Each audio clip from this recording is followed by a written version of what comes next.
तूफान आने वाला है। इस बार हमारी सूखी घास की छत टिकेगी नहीं। जरा अपनी इस खोपड़ी का इस्तेमाल करो और रानू से वो घर हथियाने का कोई उपाय सोचो। तुम फिक्र मत करो गोरी भाग्यवान। कालू कौवे के होते हुए हम इस खुले आसमान के नीचे नहीं भीगेंगे। इस पेड़ का राजा मैं हूँ। बारिश शुरू होने दो। मैं अभी जाकर उस चिड़िया को डराकर भगा दूंगा और उस पिन्नी के घर पर अपना कब्जा कर लूंगा। कुछ दिन बाद जंगल में एक बहुत भयानक तूफानी बारिश आती है।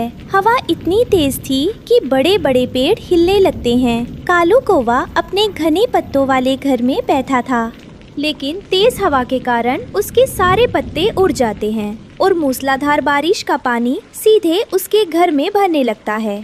अरे गोरी, भागो यहाँ से। पेड़ की डालियाँ टूट रही हैं। चलो जल्दी से रानू के उस पिन्नी वाले घर में घुस जाते हैं। ओए माँ, ये कैसी आफत आ गई।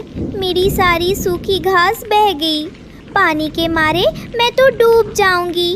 बचाओ, कोई मुझे बचाओ।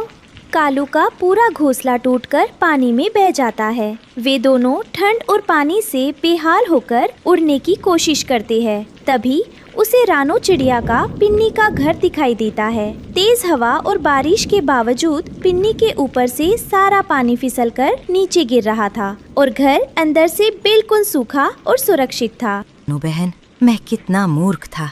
मैंने तुम्हारी गरीबी और तुम्हारे घोंसले का मजाक उड़ाया था, लेकिन तुमने अपनी बुद्धि से इन बेकार पिन्नियों से इतना मजबूत और सूखा घर बना लिया, जिसने आज मेरी और मेरे बच्चों की जान बचा ली। मुझे माफ कर दो बहन। कालू भाई, कोई भी चीज बेकार नहीं होती, बस सही समय पर सही दिमाग लगाने की जरूरत होती है। अब पुरानी बातें भूलो और आराम करो। तूफान रुकने के बाद कालू पूरी तरह बदल जाता है। वो रानू चिड़िया की बुद्धिमानी का कायल हो जाता है। रानू बहन, अब मैं कभी किसी का मजाक नहीं उड़ाऊंगा। क्या तुम मुझे भी सिखाओगी कि पिन्नी का ऐसा वाटरप्रूफ घर कैसे बनाते हैं?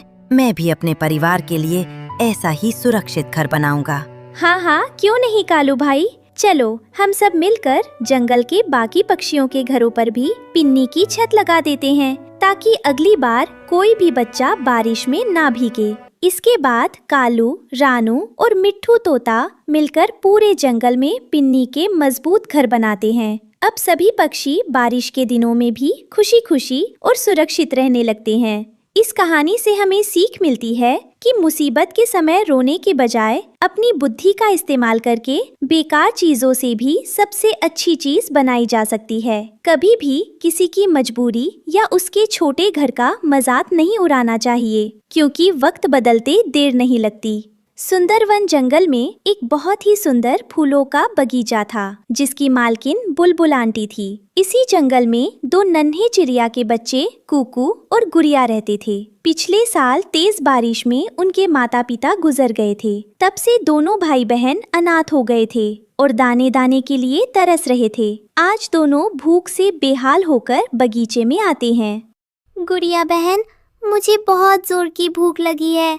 पेट में चूहे कूद रहे हैं। चलो हम इस बगीचे से थोड़ा सा फूलों का रस पी लेते हैं। हमारी मम्मा भी तो यही करती थी ना।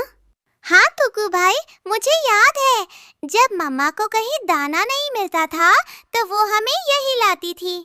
दोनों बच्चे जैसे ही एक फूल के पास जाते हैं, बुलबुल आंटी हाथ में एक छड़ी लेकर गुस्से में वहां आ जाती है। रुको,